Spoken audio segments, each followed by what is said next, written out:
we'll be able to see what he does against this Raiders secondary that's been bad all year long. That's important. Let's see what he does as they get ready to make a playoff push.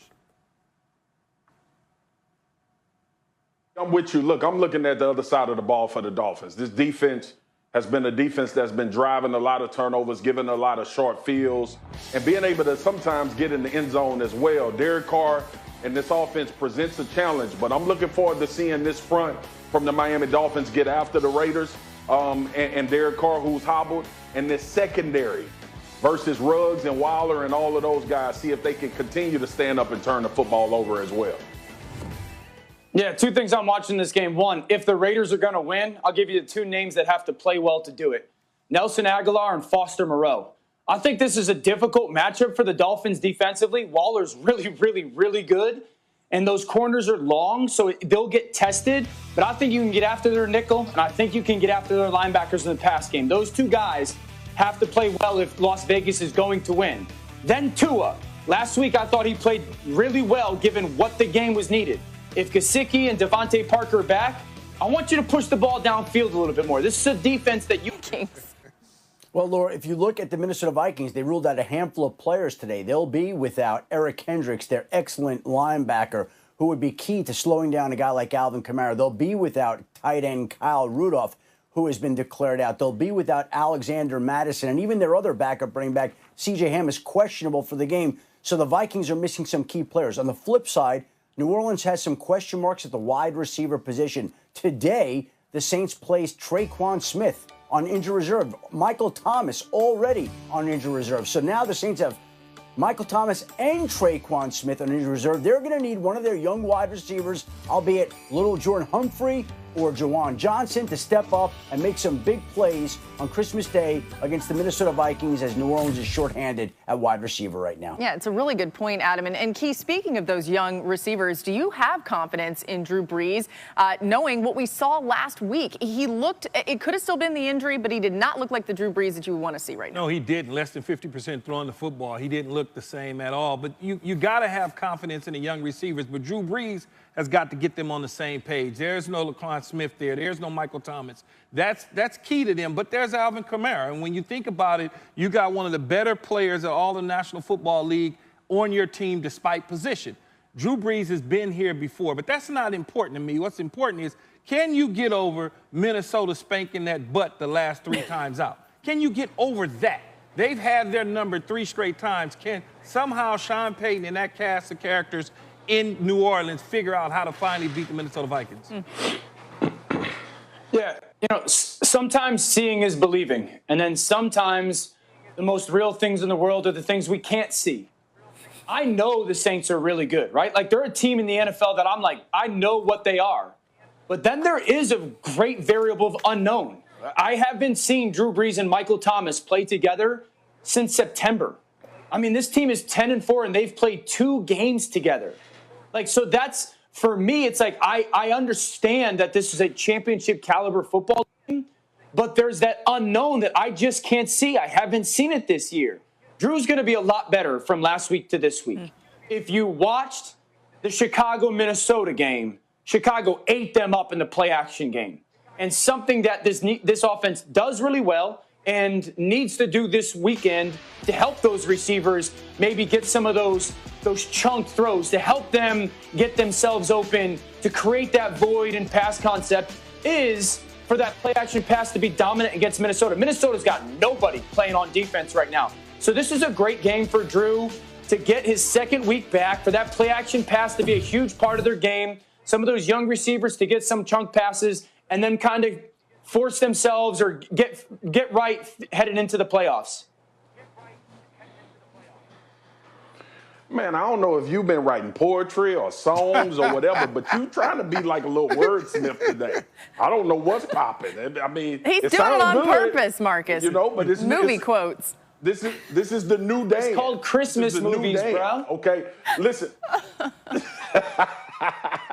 Listen, the bottom line is, I want to go back to something Key said, Alvin Kamara, right? That's the most important piece to this puzzle. That's the quickest way for Drew Brees to get comfortable. That's the quickest way for the Saints to have a guy to generate his own offense by just getting him the ball in either a handoff or a short throw situation or even in the screen game. He needs to have his imprint put on this game. And for all intents and purposes, we don't think the Vikings are going to beat the Saints. But we didn't think the Eagles would beat the Saints either. So we are in a situation right now where Drew is trying to get comfortable after being off with the injury. Alvin Kamara production has tailed off a little bit from the beginning of the season, and I expect Sean Payton to feature him with all of the guys that we just mentioned not being a part of this game. By the way, very important note, I am told that we are counting the amount of Christmas quotes coming out of Dan Orlovsky. We will check in on that count toward the end of the show. Let's get to the NFC West, guys. An enormous showdown between the Rams and the Seahawks coming your way.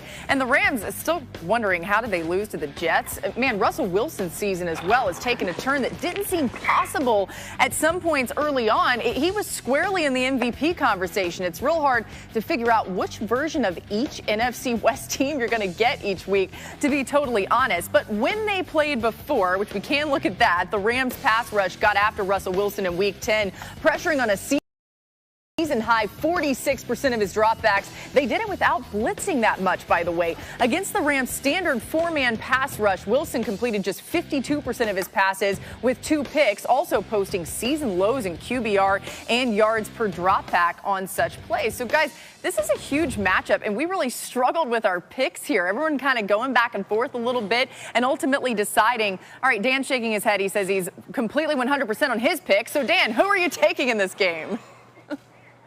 I'm going to take the Rams. I'm going to take the Rams 37-27. I think Jared Goff bounces back.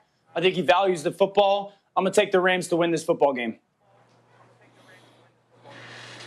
I'm taking the Seattle Seahawks 31-24. Russell Wilson, you got to get DK Metcalf involved. I know what happened last game. I know Jalen Ramsey is on the other side. Figure out a way to get him the ball and let him make plays after the catch. And obviously you have Carson and Carlos Hyde back for this game, which they didn't play in the first game. And I think that run game can do some damage for the Seattle Seahawks and also help Russell Wilson and this offense have a good outing. So I'm going Seattle to win the game. Break the tie. Laura, watching Dan be like matter of fact with this scared me a little bit. I started to change my pick, but I'm gonna still roll with the Rams 31-30. You scared me a little bit, Dan. You're real close there, though, Kid. I mean, only 1 point. You think it's going to be really close. I should give you confidence. It didn't work that way, Dan. Go ahead, Key. Yeah, Dan, as Laura said, it doesn't work that way. Me getting confidence from you, that'll never happen. I'm not even worried about that. Go ahead, Dan. Here we go. We want to keep track? We want to keep track? I'm going to put myself out there right now. I don't think Seattle's that good. I don't think Seattle's that good. I know they got 10 wins. They got 2 wins over teams that have a plus 500 record. You know, if you watch this football team and the way that teams are starting to play them, it's like, we're not going to give you the big play. And if I could give you one word that this team needs to get better at to win this game, precision. On offense, they don't play with precision right now. Teams are starting to put two defenders, a safety and a corner over to DK Metcalf. They're playing zone defense of the big play. And sometimes Russ looks the wrong way versus the coverage. Or, you know, his eyes are in the wrong way to move a defender. Or receivers' depth isn't right on their route. Or, you know, sometimes receivers have to help their other receivers get open. You know, like if you got an outside release on a corner to widen the hole, you got to do that. And sometimes they slip inside. So I don't think Seattle's that good of a football team. I think the Rams are better. And if they both play the way they're capable of, the Rams will win this football game in control. Oh, so you want to show your behind today because Mina Kimes not on. That's what I thought, what Marcus. That is real. That's a fraud move. Because if she was on the show, you wouldn't be saying that. That's blasphemous when Mina Kimes is on this show. I'll text Mina right now. Mina knows how I feel. I don't think they're that good. It's whatever. Let me finish my thought. It's whatever. It's whatever. You just didn't say it when she was here. That's all I'm saying. We didn't talk about the Seahawks. I trust Russell Wilson. That's what it boils down to. If you telling me between both of these quarterbacks who's going to get it right, who's going to bounce back and fix it, I'm taking Russell Wilson every day and twice on Sunday against Jared Goff getting it fixed. So when we look at everything that's transpired in Seattle, and then you have a great point. They do have